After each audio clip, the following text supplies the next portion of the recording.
In the mid-18th century, the Mughal Empire was losing its grip on the Indian subcontinent.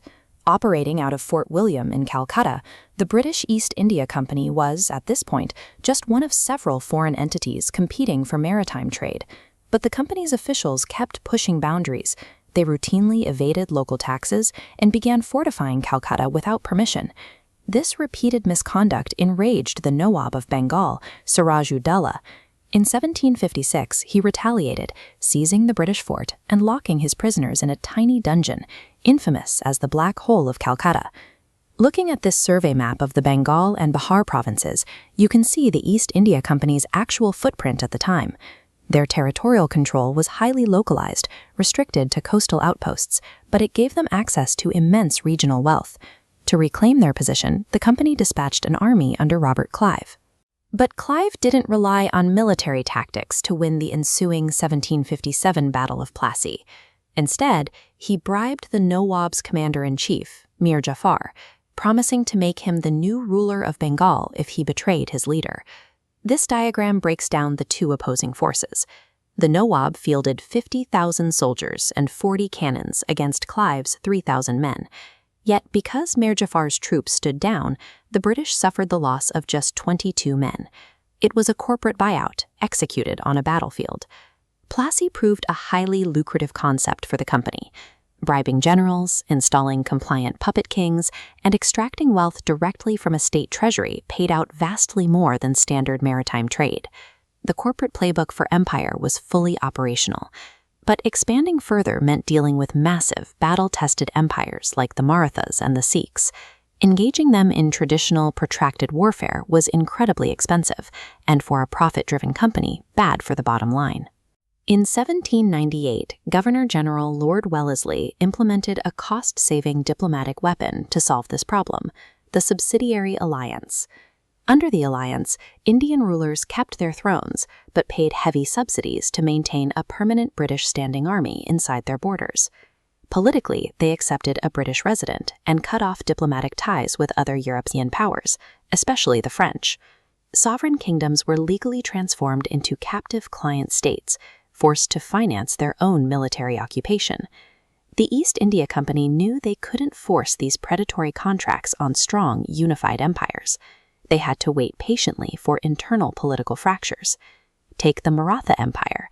They maintained supremacy until a bitter civil war broke out between the Scindia and Holkar families.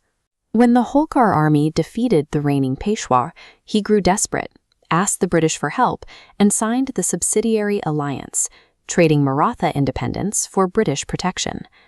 Further north, the company kept a polite treaty of friendship with the Punjab region. That peace held strictly because the Sikhs were unified under a highly capable and formidable leader, Ranjit Singh. But when Ranjit Singh died in 1839, the region descended into political anarchy. The East India Company immediately exploited the chaos, breaking their treaty. They invaded the Punjab, eventually installing a British resident as the de facto ruler. The British strategy relied on weaponizing Indian disunity. They monitored the shifting power dynamics, waited for a moment of critical weakness, and then locked the most desperate faction into an unbreakable contract. By 1848, the East India Company completely dropped the facade of mutually beneficial alliances. The arrival of Governor-General Lord Dalhousie marked the final escalation of corporate expansion. Dalhousie introduced the Doctrine of Lapse. This legal loophole stated that if an Indian ruler died without a biological male heir, their state would be automatically absorbed into the company's territory. The traditional right of adopted children to inherit the throne was entirely denied. Using this clinical, bureaucratic process, the company rapidly annexed powerful princely states, swallowing up Satara, Nagpur, and Jhansi in quick succession. This map of the subcontinent tracks the sheer scale of the change. In under a century, the East India Company expanded from a handful of coastal trading posts into absolute paramountcy over India. The human cost of this extraction was severe. Decades of heavy taxation drained the local economy. As native rulers were deposed, their traditional armies were disbanded, leaving thousands of soldiers unemployed, starving, and forced to wander the countryside as plunderers. the company erased royal lineages, dismantled local economies, and created a massive underclass of desperate, highly trained men. It resulted in a unifying, burning resentment that crossed class lines, shared by both deposed royalty and common citizens alike. The East India Company successfully conquered a subcontinent using contracts, loopholes, and corporate bureaucracy. But replacing sovereign nations with aggressive extraction built an explosive environment, one that finally detonated in the Great Rebellion of 1857.